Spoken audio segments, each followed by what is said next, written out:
From Illinois Public Media News, this is 217 Today. I'm Kimberly Schofield. It's Thursday, August 22nd. Coming up, we'll listen to what some speakers had to say during yesterday morning's breakfast at the Democratic National Convention. That story in just a few minutes, but first, these headlines. Champaign residents are demanding the City Council take action with the ceasefire resolution and divestment from institutions that aid Israel's war in Gaza. IPM's May Antar has more. About 100 people attended Tuesday's meeting. The group submitted a petition with almost 1,700 signatures. Ben Jocelyn is one of the nearly 30 people who spoke during the public comment section of the meeting. I'm here to stand with the Palestinian and Muslim members of my community. And if you come to the table with a willingness to say, yes, we understand that what is happening to you is wrong, and you come away and you say, I can't do this, but this is we can do. Because I trust that amongst you, you can come up with something that matters, that stops this deathly silence that says, we have no power in the face of what is wrong. The City Council also received more than 1,900 emails urging them to vote no on a ceasefire resolution. May Antar, IPM News. Thousands of activists are in Chicago this week for the Democratic National Convention. They are criticizing the party for its approach to Israel's war in Gaza. Brian Maxwell is from Champaign. He and about 10 others made the 2-hour trip to Chicago to participate in Monday's protest. Looking across through the convention center, you see about 4 different sets of fences and barricades set up, separating protesters from the convention center, I think, which really kind of speaks for itself how much the Democratic Party realizes how unpopular it is with its own base. Maxwell says there will be multiple protests on the issue until the end of the convention on Thursday. With a new school year underway, Urbana District 116 wants to reduce its rate of chronic absenteeism. Urbana High School officials are hoping to encourage attendance through excitement about school activities and events. Chastity Beckless is the Urbana Director of Equity and School Improvement. She discussed the school's goals during Tuesday's board meeting. 60% of students who are considered critical and at-risk attendance, that means that they're attending 90% or less. They want to see it decrease down to 45% of students or less to be indicated in the critical and at-risk attendance category. At Yankee Ridge Elementary School, officials are hoping to cut the rate from almost 24% to 20% by the end of the school year. They plan to implement a needs assessment for students who are chronically absent. Longtime Illinois broadcaster Jay Pierce died yesterday following a battle with pancreatic cancer. Jim Meadows has more. Everybody's friend, a broadcaster's broadcaster, a natural community organizer. Those are some of the accolades posted on social media by friends and colleagues of Jay Pierce, who spent most of his career at Illinois radio stations. His jobs included management positions at public radio stations WSIU in Carbondale, WYLL in Urbana, and WVIK in Rock Island. At WYLL in 2004, he talked about the difference between commercial and public broadcasting. We do have to pay attention to the business end. We have to pay the bills. We have to be able to afford to do these things. But it's not the same kind of a business model that would be greatly successful out in the commercial world, I'm afraid. The shareholders in this are our supporters, our listeners. We hope we're serving you well with the programs. Jay Pierce was 69. I'm Jim Meadows. Illinois Governor J.B. Pritzker's abortion rights group hosted a panel yesterday in downtown Chicago. Kelly Hall with the Fairness Project says abortion could help drive people, no matter their politics, to the polls.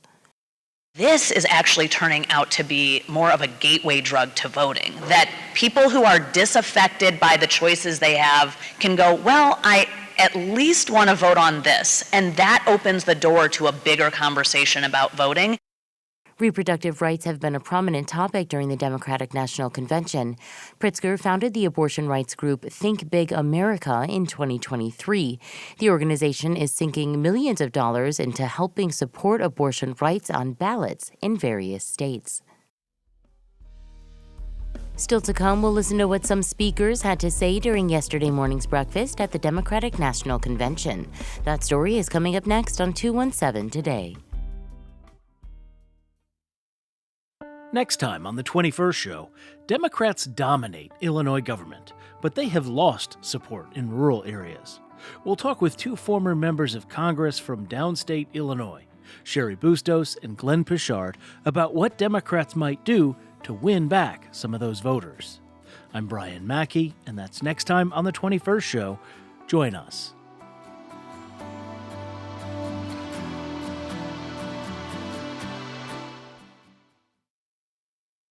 You're listening to 217 Today. I'm Kimberly Schofield. Today is the last day of the Democratic National Convention in Chicago, and long nights of lavish after-parties coupled with 8 a.m. rallies over breakfast every morning has Illinois delegates bleary-eyed.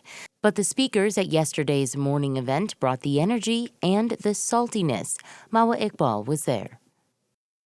Bob Ryder, who heads the Chicago Federation of Labor, opened the breakfast buffet by scanning the room of groggy delegates, many of whom had watched John Legend perform late into the night at Chicago's Salt Shed music venue Tuesday. So how many of you have went back by the coffee, opened up the top, got the grounds out of the pot and put it on your oatmeal? We're all going to need that in a little bit. It didn't take long for the room to wake up. Two political heavy hitters were on the breakfast itinerary, including U.S. Secretary of Transportation Pete Buttigieg, a top surrogate for Democratic presidential nominee Kamala Harris. Good morning, Illinois Democrats. How are we doing today? The Indiana native says Chicago brings back many fond memories, like road trips into the city with his dad and proposing to his husband Chasten at gate B5 at O'Hare Airport. Don't let anybody tell you that O'Hare is not romantic. It feels good to be in Chicago, and it feels good to be with a winning Democratic Party right now. Buttigieg repeatedly attacked former President Donald Trump, setting the mood for the rest of the morning.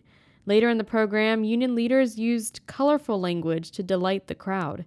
Eric Dean heads the International Ironworkers Union and took the Trump attacks to a profane level. We're going to fight for democracy. We're going to fight to keep this president in my lifetime from getting back in the White House. Thank you very much. Another top union leader, Tim Dre, president of the Illinois AFL-CIO Coalition of Labor Unions, piled on. He belittled Republicans and the convention they threw in Milwaukee a month ago. Democrats had Barack and Michelle Obama on their list of speakers, while Republicans had a mostly forgotten wrestling star. There were no former presidents, no former vice presidents, or even a wife of a candidate spoke to the Republican National Convention. That's crazy. And then the contrast between Barack Obama and Hulk Hogan.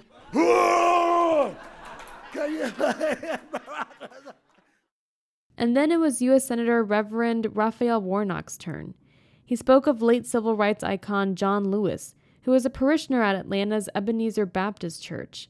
That's where Martin Luther King Jr. preached, and where Warnock is now senior pastor. He officiated Lewis's funeral, and the night before, Warnock remembers asking himself, what was John Lewis thinking when he crossed the Edmund Pettus Bridge into Selma, Alabama, during the Civil Rights Movement, moments before being beaten up by cops? It's a question relevant in the party's fight against Trump. And so if John Lewis didn't give up in the face of brute force, who are we to give up in a moment like this? Who are we to say that the struggle is too hard? Who are we to give in to the forces of division and demagoguery that are trying to divide us? That message proved to be just as powerful as any jolt of caffeine that fatigued Illinois Democrats might have needed on their oatmeal today. I'm Mawa Iqbal. And finally, in your forecast, meteorologist Andrew Pritchard says today will be sunny with a high of 78 degrees. That's it for today. 217 Today is produced by Stephanie Mosqueda. Reporting today contributed by May Antar, Anulika Ochuba, Jim Meadows, Kristen Schorsch, and Mawa Iqbal. Music by the Kilbourne Alley Blues Band. Reginald Hardwick is our news director. I'm Kimberly Schofield. 217 Today is a production of Illinois Public Media. Thanks for listening, stay safe, and we'll talk to you again tomorrow.